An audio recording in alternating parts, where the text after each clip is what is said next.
For government organizations, the security question isn't just important, it's the deciding factor. You can't deploy technology that doesn't meet strict data protection and compliance requirements, no matter how productive it might be. Common concerns: does Copilot send our data to OpenAI? Will sensitive information leak across security boundaries? Can it access data users shouldn't see?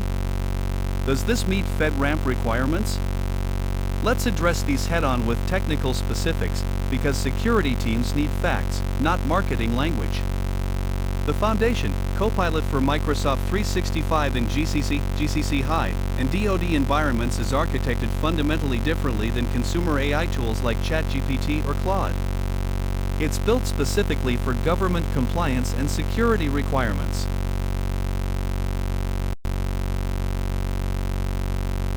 First critical question: where does your data go?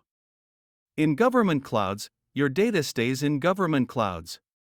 Period. When you use Copilot for Microsoft 365 in GCC High or DoD, your prompts and the data Copilot accesses remain within the DoD Impact Level 4 or 5 boundary. There is no data transfer to commercial Microsoft data centers. There is no data transfer to OpenAI infrastructure. Copilot doesn't train foundation AI models on your data. Your prompts and responses are not used to improve underlying language models. This is contractually guaranteed and independently audited as part of government compliance certifications. Data processing happens in region. For DoD cloud customers, that means U.S. data centers with DoD-specific physical and logical security controls, operated by screened U.S. personnel. Microsoft hosts the AI models within the government cloud boundary. They don't send your queries out to commercial AI services for processing. The entire interaction, prompt, data access, AI processing, response happens within your compliance boundary. This is fundamentally different from using consumer AI tools where your data leaves your control and gets processed in commercial environments.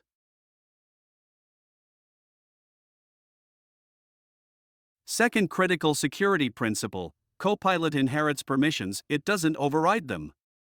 When a user queries Copilot, what did we decide about the acquisition strategy? Copilot accesses data through Microsoft Graph using that specific user's identity and existing permissions.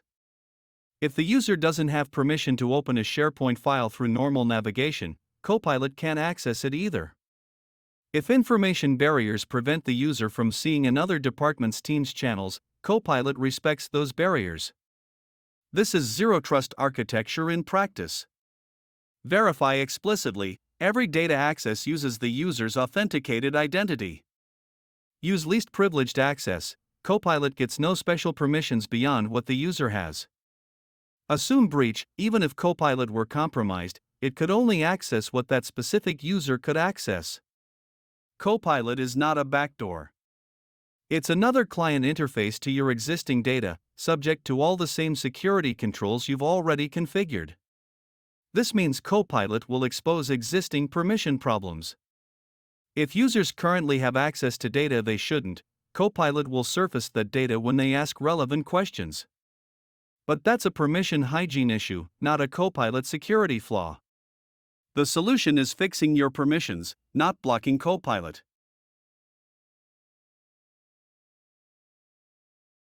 Third question: what compliance frameworks does Copilot meet?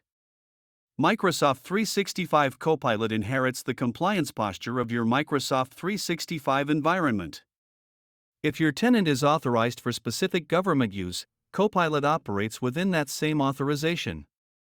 For GCC, Government Community Cloud FedRAMP High authorized. Meets requirements for federal civilian agencies handling CUI, controlled unclassified information. Appropriate for most federal civilian and many state/local government uses. For GCC High, FedRAMP High authorized. FARS 7012 compliant. Supports ITAR, International Traffic in Arms Regulations, and CMMC, Cybersecurity Maturity Model Certification, requirements. Appropriate for DoD contractors and agencies handling controlled technical information. For DoD Cloud, Impact Level 4 and Impact Level 5 authorized. supports classified workloads up to secret. Appropriate for DoD mission-critical systems and sensitive defense applications. Additionally, across all government clouds, CJIS compliant for law enforcement use. HIPAA compliant for health data. IRS 1075 compliant for federal tax information.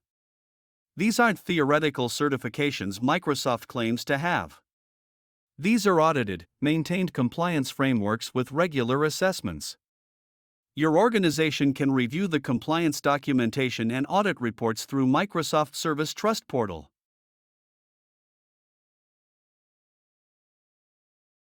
Fourth question, how do existing security controls integrate with Copilot?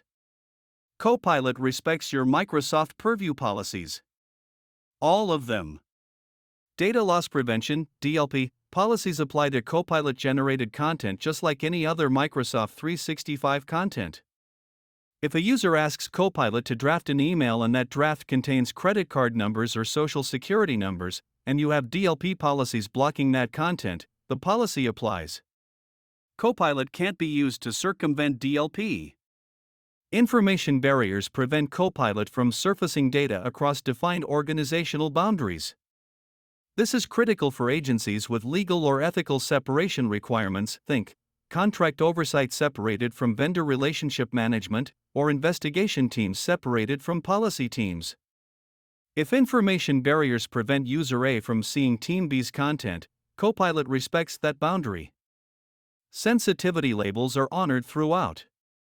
If a document is labeled confidential, legal review required, Copilot applies the same protections.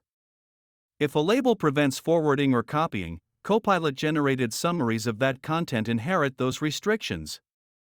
Audit logs capture all Copilot interactions.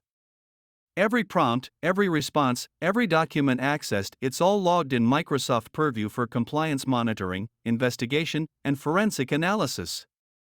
You have visibility and control. Copilot operates within your existing security framework, not outside it.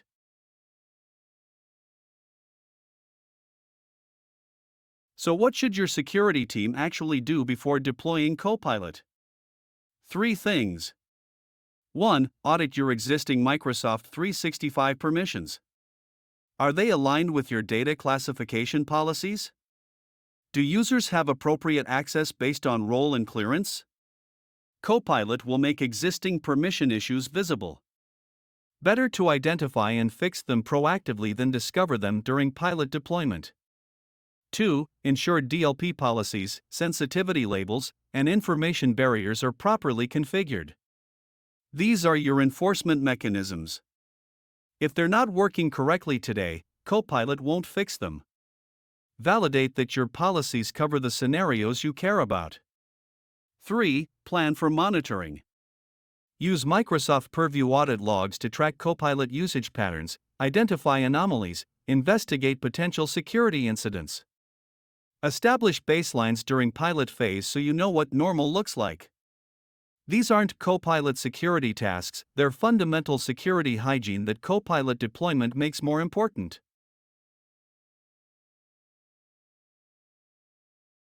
Bottom line for security teams, Copilot for Microsoft 365 and government clouds isn't a security risk to be managed, it's a security-aware tool built on zero trust principles.